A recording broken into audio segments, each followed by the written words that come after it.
બોટાદમાં ભારતીય મજદૂર સંઘ દ્વારા વિવિધ પડતર માંગણીઓને લઈને રેલી, ધરણા અને આવેદન કાર્યક્રમ યોજાયો હતો। જિલ્લા કલેક્ટર કચેરી ખાતે યોજાયેલા કાર્યક્રમમાં સંગઠિત અને અસંગઠિત ક્ષેત્રના મોટી સંખ્યામાં કામદારો જોડાયા। કામદારોની વિવિધ માંગણીઓને લઈને રાજ્યના મુખ્યમંત્રીને સંબોધીને કલેક્ટર મારફતે આવેદનપત્ર પાઠવવામાં આવ્યું હતું। આંગણવાડી, આશા વર્કર, મધ્યાહન ભોજન, નગરપાલિકા સહિત ખાનગી અને અસંગઠિત ક્ષેત્રના શ્રમિકોના પ્રશ્નો તેમજ પેન્શન વધારાની માંગ રજૂ કરવામાં આવી હતી। ભારતીય મજદૂર સંઘ 1985 બોટાદમાં આપણે સ્થાપના કરેલી। વિશેષ આજે સંપૂર્ણ ભારતમાં ભારતીય મજદૂર સંઘના કર્મચારીઓને આ દેશમાં વેતન ઓછું મળતું હોય એના માટે સંપૂર્ણ ભારતમાં આજે આંદોલન ચાલુ છે।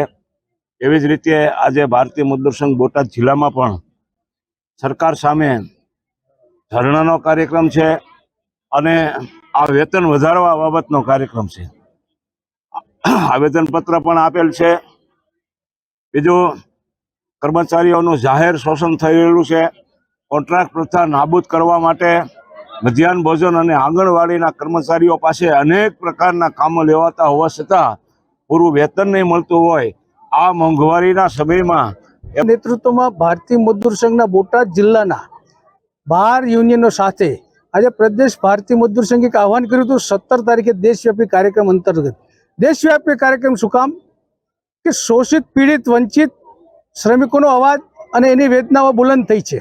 ભારતીય મજદૂર સંઘ હંમેશા સંવાદમાં માનવાળું સંગઠન છે, પરંતુ શ્રમિકોના પ્રશ્નોની એક પરાકાષ્ઠા આવી છે ત્યારે પ્રશાસને સમજી લેવું પડશે કે ભારતીય મજદૂર સંઘ જ્યારે મેદાનમાં ઉતરે છે ત્યારે શ્રમિકોના પ્રશ્નોની પરાકાષ્ઠા, ચાહે તમે સ્કીમ વર્કર લઈ લો, ચાહે કામદાર લઈ લો, ચાહે સંગઠિત અને અસંગઠિત ક્ષેત્રના કર્મચારી લઈ લો, તે અમારી મુખ્ય 11 સૂત્રી માંગ છે ભારત સરકાર પાસે અને ગુજરાત સરકાર પાસે।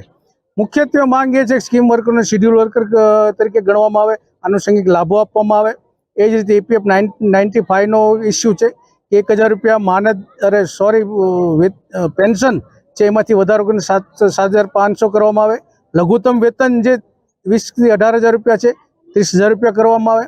એ સિવાય સૌથી મહત્વની માંગ એટલે એ છે કે ગ્રેજ્યુટી પેન્શનની ગણતરી ભારત સરકારના નવા લેબર કોડ અનુસાર જે સુનિશ્ચિત વેતન થાય મુજબ